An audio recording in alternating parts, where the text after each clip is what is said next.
So hi friends, welcome to variety track. நம்ம வந்து பார்த்தீங்கன்னா தெர்மோடைனமிக்ஸில் யூனிட் 1ல் ஸ்டெடி ஃப்ளோ எனர்ஜி ஈக்குவேஷன் அப்படின்னா என்னென்னு பார்த்துட்டு வரோம். ஸோ இந்த வீடியோ நான் அகைன் முன்னாடியே போட்டுட்டேன். ஸோ இந்த வீடியோ உங்களுக்கு பார்த்தா தான் நான் இப்போ நடத்த போகிற வீடியோ உங்களுக்கு புரியும். ஸோ இந்த ஸ்டெடி ஃப்ளோ எனர்ஜி ஈக்குவேஷன் எப்படி வந்துச்சு அப்படின்றத நம்ம எக்ஸ்பிளைன் பண்ணியிருக்கோம். ஸோ அந்த வீடியோ பார்த்துட்டு வாங்க, சப்போஸ் பார்க்கல அப்படின்னா, இல்லைனா உங்களுக்கு இந்த வீடியோ புரியாது. ஓகேவா, வாங்க வீடியோக்குள்ளார போகலாம். ஸோ இப்போ நம்ம ஸ்டீம் நாசில் எப்படி வந்து ஸ்டெடி ஃப்ளோ எனர்ஜி ஈக்குவேஷனை பொறுத்து மாறுது, steady flow energy equation steam nozzle எப்படி அப்ளை பண்ணுறது அப்படின்றத பார்க்கலாம். ஸோ இது வந்து என்னுடைய நாசில். ஸோ இது வந்து சரௌண்டிங், இந்த நாசிலுக்கு வெளியில் இருக்குது. இந்த நாசில் தான் என்னுடைய சிஸ்டம். ஓகேவா. ஸோ நாசில்னாவே உங்களுக்கு தெரியும், கன்வர்ஜன் போர்ஷன் சொல்லுவாங்க. ஸோ இங்கேருந்து போக போக டிக்ரீஸ் ஆச்சு அப்படின்னா கன்வர்ஜன் போர்ஷன் சொல்லுவாங்க. அதை நான் கன்வர்ஜன் எழுதியிருக்கேன். இங்கேருந்து போக போக இன்க்ரீஸ் ஆச்சுன்னா இதை டைவர்ஜன் போர்ஷன் சொல்லுவாங்க. ஸோ இது வழியே நம்ம ஸ்டீம் கொடுக்கும்போது, ஓகேவா, இந்த நாசிலோட வேலை என்ன அப்படின்னா ப்ரெஷர் இந்த இடத்துல ரெடியூஸ் பண்ணிட்டு வெலாசிட்டியை அதிகமாக்குறது தான். வெலாசிட்டி ரொம்ப இன்க்ரீஸ் ஆகும். ஓகேவா. ஸோ அப்போ ப்ரெஷரை டிக்ரீஸ் பண்ணுறாங்க இந்த இடத்துல போக போக. அப்போ இந்த இடத்துல வெலாசிட்டி நமக்கு இன்க்ரீஸ் ஆகுது. அதுதான் வந்து நாசிலோடைய வேலை.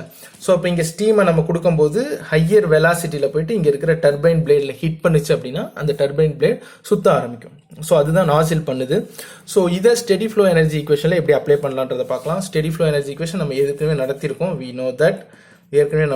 we know that steady flow energy equation SFEE, that is equal to U1 plus P1 V1 plus Z1 G plus C1 square divided by 2 internal energy, pressure, volume, potential energy, kinetic energy plus Q, that is equal to U2 plus P2 V2 plus potential energy, kinetic energy plus W, எவ்வளோ work, heat equal to work. So அதான் வந்து steady flow energy equation. இந்த நாசிலுக்கு datum level எதுவும் கிடையாது, height எதுவும் கிடையாது. So அதனால Z1 is equal to Z2 எழுதலாம். அதுக்கப்புறம் நாசில்ல நான் இந்த ஒர்க்கும் கொடுத்து நாசில் ஆக்டிவேட் பண்றது கிடையாது. இங்க ஜஸ்ட் ஹை ப்ரெஷர் ஸ்டீமை தான் நான் இங்க கொடுக்குறேன். ஸோ அதனால W is equal to 0. இந்த இடத்துல ஹீட் எதுவும் நான் அப்ளை பண்ணல, இல்லை ஹீட் எதுவும் நான் ரிஜெக்ட் பண்ணல. ஸோ ஹீட்டை பொறுத்து இந்த நாசில் வேலை செய்யல. ஸோ அதனால ஹீட்டும் 0.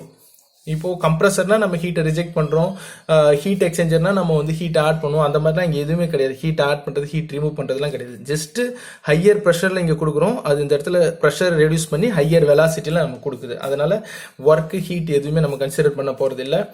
ப்ரெஷர் வால்யூம், அதாவது என்தால்பி எப்படி எழுதலாம்னா internal energy plus difference in pressure வால்யூம்னு எழுதலாம்.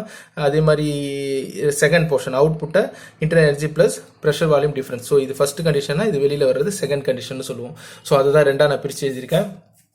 ஸோ இப்போ இதை டேரெக்டாக இதில் அப்ளை பண்ணோம்னா Z1 Z2 0னா இதுவும் 0 ஆகிடும், Z2 இங்கே இருக்கிறதும் 0 ஆகிடும், டபிள்யூவும் 0 ஆகிடும், இதுவும் 0 ஆகிடும், Qவும் 0 ஆகிடும், இதுவும் 0 ஆகிடும். ஸோ இந்த P1 V1 plus U1 இந்த போர்ஷனை H1 எழுதலாம்.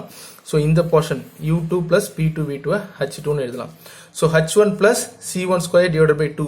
இந்த இடத்துல ரொம்ப இம்பார்ட்டன்ட் எதுனா வெலாசிட்டி. நான் ஏற்கனவே சொல்லியிருப்பேன், Cன்றது என்னது, வெலாசிட்டி, மீட்டர் பர் செகண்ட். அதாவது வெலாசிட்டி வந்து நமக்கு அதிகமாக இன்க்ரீஸ் ஆகும். இது வந்து C1 கண்டிஷன்னா, இது C2 கண்டிஷன். வெலாசிட்டியை தான் நம்ம இன்க்ரீஸ் பண்ண போகிறோம். ஸோ அந்த வெலாசிட்டி தான் வந்து போயிட்டு டர்பைன் பிளேடை ஹிட் பண்ணும்போது நமக்கு வந்து டர்பைன் பிளேட்ஸ் ரொட்டேட் ஆக ஆரம்பிக்குது. ஸோ அதனால நாசிலை பொறுத்த வரைக்கும் வெலாசிட்டி ரொம்ப முக்கியம். So C1 square divided by 2 equal to C2 square divided by 2. So இந்த போர்ஷன் எல்லாம் கேன்சல் ஆயிடுச்சுன்னா இது மட்டும் கிடைக்கும். ஸோ இதுலேருந்து C2 ஸ்கொயர், இந்த C2 மட்டும் இந்தாண்ட எடுத்துட்டு வந்துட்டா இது C2, இது இந்தாண்ட போச்சுன்னா C1 square by 2.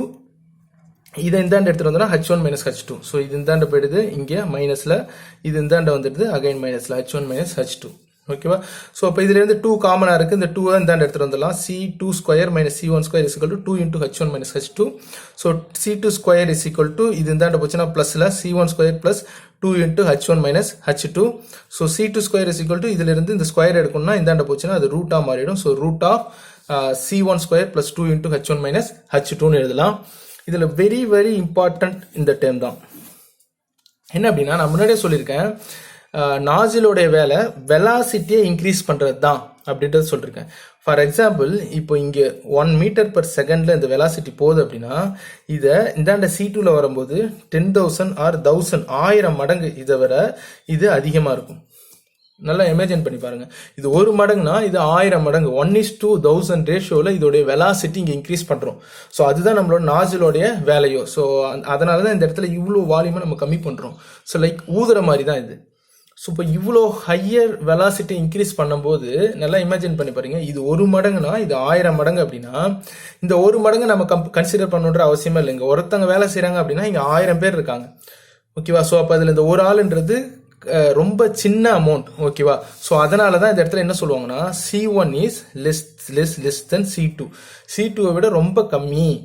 அதனால C1 நம்ம நெக்லெக்டே பண்ணிடலாம், C1ன்றது தேவையில்லை. சப்போஸ் ப்ராப்ளத்தில் C1 வேல்யூ கொடுத்துருந்தாங்க அப்படின்னா நம்ம C1 கன்சிடர் பண்ணலாம், இல்லைனா C1 கன்சிடர் பண்ணுன்ற அவசியம் இல்லை. தெர்மல் இன்ஜினியரிங் நம்ம நிறைய ப்ராப்ளம் போடுவோம்